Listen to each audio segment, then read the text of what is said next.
जय गुरु जी। दोस्तों, ये है आपका अपना प्रिय आरजे आदि कश्यप मुंबई चंपारण और आपके लिए लेकर आया है आपका मनपसंद प्रोग्राम पॉजिटिव कर्मा।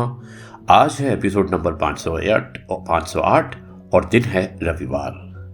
दोस्तों, आज मैं आपको दो चीजें सुनाने वाला हूं। एक छोटी सी कविता है जिसका शीर्षक है पति पत्नी, जो एक बहुत ही पवित्र रिश्ता होता है, सबसे लंबा रिश्ता होता है दो लोगों के बीच में। और उसके अलावा एक छोटी कहानी लघु कथा। मुझे उम्मीद है कि दोनों ही चीजें आपको पसंद आएंगी। शुरुआत करता हूं इस कविता की जिसका शीर्षक है पति पत्नी। पति पत्नी एक बनाया गया रिश्ता, पहले कभी एक दूसरे को देखा भी नहीं था, अब सारी जिंदगी एक दूसरे के साथ। पहले अपरिचित, फिर धीरे धीरे होता है परिचय, धीरे धीरे होने वाला हृदय स्पर्श, फिर नोक झोंक, झगड़े, बोलचाल बंद, कभी जिद कभी अहम का भाव, फिर धीरे धीरे बनती जाती है प्रेम पुष्पों की माला, फिर एक जीवता, दो शरीर, एक आत्मा। वैवाहिक जीवन को परिपक्व होने में समय लगता है। धीरे धीरे जीवन में स्वाद और मिठास आती है। ठीक वैसे ही जैसे अचार जैसे जैसे पुराना होता जाता है, उसका स्वाद बढ़ता जाता है। पति पत्नी एक दूसरे को अच्छी प्रकार जानने समझने लगते हैं। वृक्ष बढ़ता जाता है, बेलें फूटती जाती हैं। दोस्तों, ध्यान से सुनिएगा। पति पत्नी एक दूसरे को अच्छी प्रकार जानने समझने लगते हैं। वृक्ष बढ़ता जाता है, बेलें फूटती जाती हैं, फूल आते हैं, फल आते हैं, रिश्ता और मजबूत होता जाता है। धीरे धीरे बिना एक दूसरे के अच्छा ही नहीं लगता।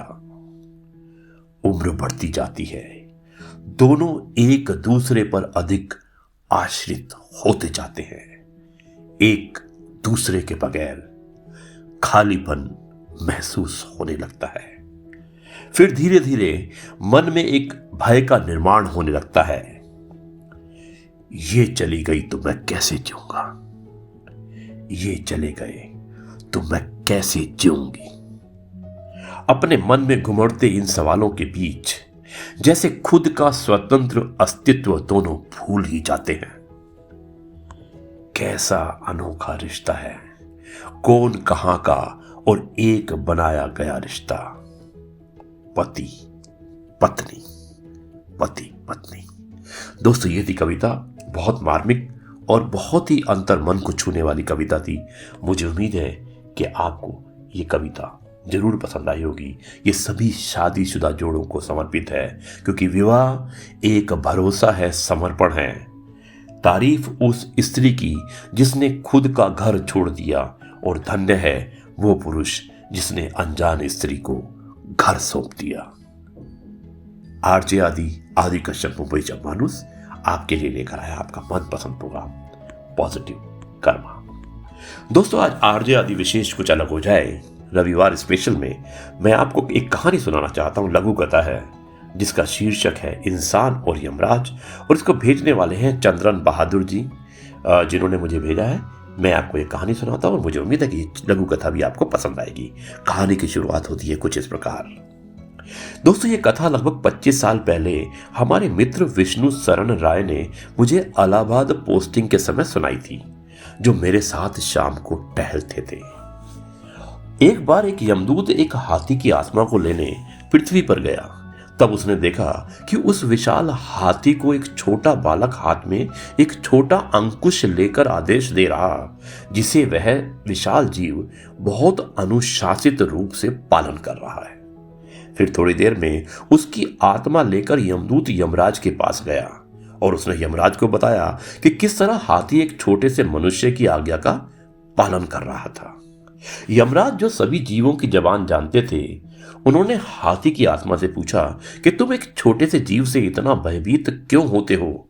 मैंने तो असंख्य मनुष्यों की आत्मा का इंसाफ किया है।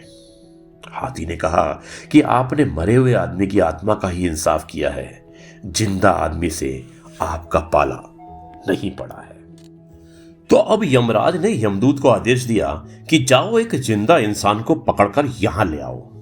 यमदूत धरती पर गया और एक मुंशी जी दिखे और उसे वो उचित कैंडिडेट प्रतीत हुए और वो उससे बोला कि यमराज ने तुम्हें सधे यमलोक बुलाया है। मुंशी जी बोले कि मुझे पता है कि युधिष्ठिर भी पृथ्वी से सधे गए थे और मुझे यमराज ने बुलाया है। कुछ कागज जरूर है, उसे भी ले लूं तब तुम्हारे साथ चलता हूं। अंदर जाकर मुंशी जी ने कुछ कारीगरी की और फिर बाहर निकलकर यमदूत से बोला, चलो जल्दी करो। यमराज के सामने जाकर मुंशी जी बोले कि उठिए, आप अपना चार्ज मुझे दीजिए और ये देखिए विष्णु भगवान का आदेश मोहर और दस्तखत के साथ। यमराज देखकर भौचक्का रह गया, फिर बोले कि मेरी पोस्टिंग का क्या होगा। मुंशी जी ने कहा कि आप द्वारपाल के बगल में अवेटिंग ऑर्डर के लिए बैठिए, यानी कि अवेटिंग ऑर्डर के लिए बैठिए। यमराज सर झुकाकर वहां जाकर बैठ गए और सोचने लगे कि नियम का उल्लंघन तो मुझसे हुआ ही है, जिंदा मनुष्य को यमलोक लाने की मनाही है और मैंने अपनी सत्ता के गुरूर में घोर गुस्ताखी कर दी और विष्णु भगवान तो सब कुछ जानते हैं और उन्होंने मुझे ये सजा दे ही दी। मुंशी जी ने चित्रगुप्त महाराज को बुलाकर कहा कि क्योंकि मुझे मनुष्यों को प्राण लेने का अधिकार नहीं मिला है, अतः पृथ्वी के चुनाव की अवधि में लगने वाली आचार संहिता उसके समान अब किसी भी मनुष्य की मृत्यु अग्रिम आदेश तक स्थगित कर दिया जाए। महीने बीतने लगे और पृथ्वी पर मनुष्य ने मरना बंद कर दिया। अब सारे शमशान घाट और कब्रिस्तान वीरान हो गए। अंतिम संस्कार करवाने वाले महाब्राह्मण और पादरी मौलवी परेशान हो उठे।